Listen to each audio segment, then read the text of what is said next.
श्री राम राम रघुनंदन राम राम। श्री राम राम भरताग्रज राम राम। श्री राम राम रनिकर कस राम राम। श्री राम राम शरणं भव राम राम। पूरन काम राम अनुरागी।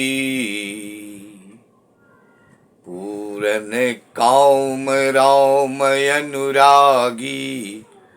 तात समान नहीं को बर भागी। संत बिटप सरिता गिरिधरनी। परहित हेतु सबन के करनी। संत हृदय नवनीत समाना। कहा कवि न परि कहे को जाना।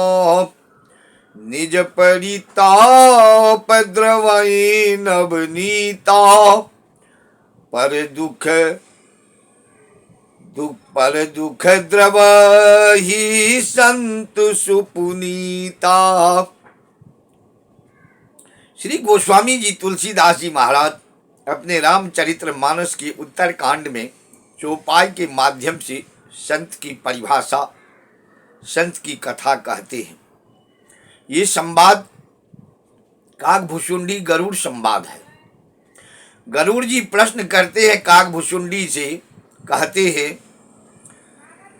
गरुड़ महाराज कहते हैं काकभुशुंडी जी से, हे प्रभु, हे भुशुंडी महाराज, पूर्ण काम आप पूर्ण हो, पूर्ण काम हो।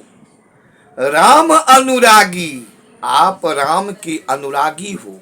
रग रग में राम भरा हुआ है, आप राममय हो। ये गरुड़ महाराज काकभुशुंडी से कहते हैं।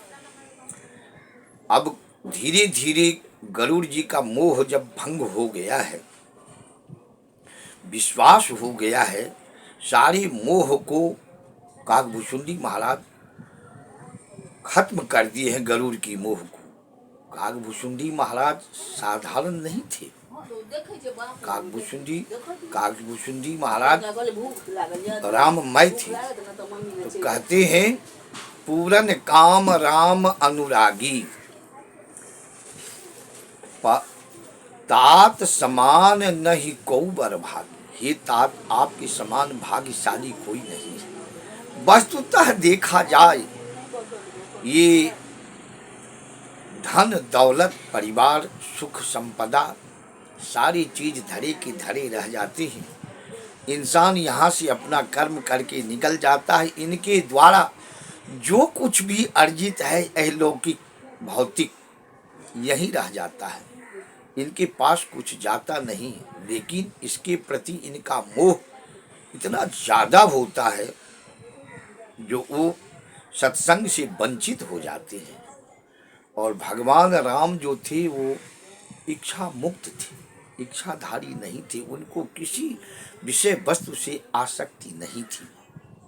तो कहते हैं संत के विषय में, संत बिटप सरिता गिरिधरनी। संत जो है, वृक्ष जो है, सरिता नदी जो है, पर्वत जो है और पृथ्वी जो है, परिहित हेतु समन के करनी, ये दूसरे के उपकार करने के लिए ही इस धरती पर विद्यमान है।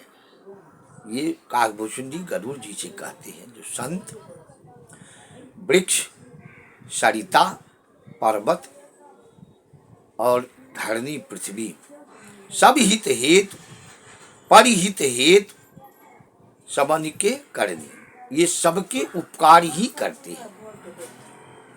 आगे कहते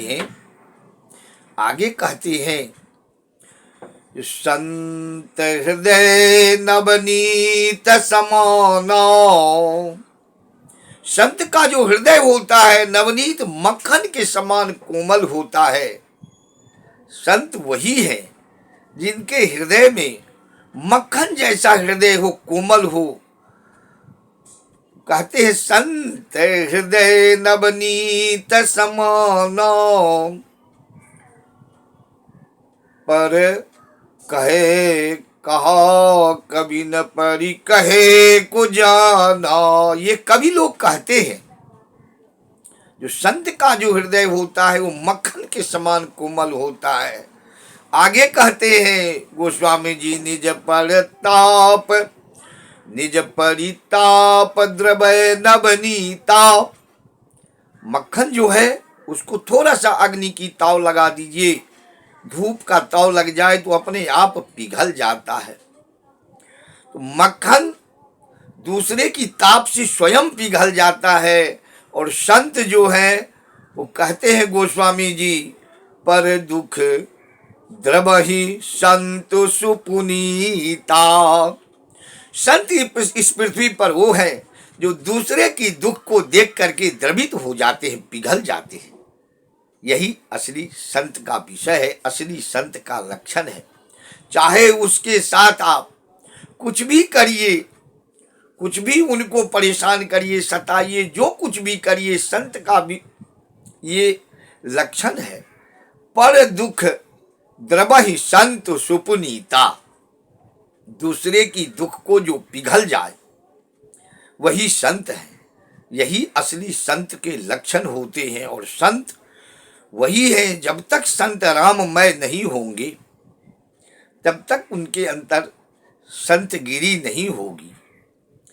वेशभूषा से, बनावटी से, पाखंड से, ये सब जो है वो तो छल छलावा की दुनिया है।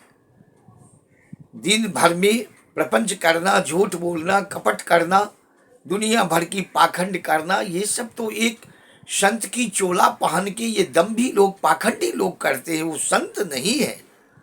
संत जो होंगे वो संत जो दूसरे की दुख को देख करके पिघल जाए, मक्खन की तरह द्रवित हो जाए, पिघल जाए, तिरोहित हो जाए, वही संत होते हैं। प्रेम से बोलिए श्री रामचंद्र भगवान की जय।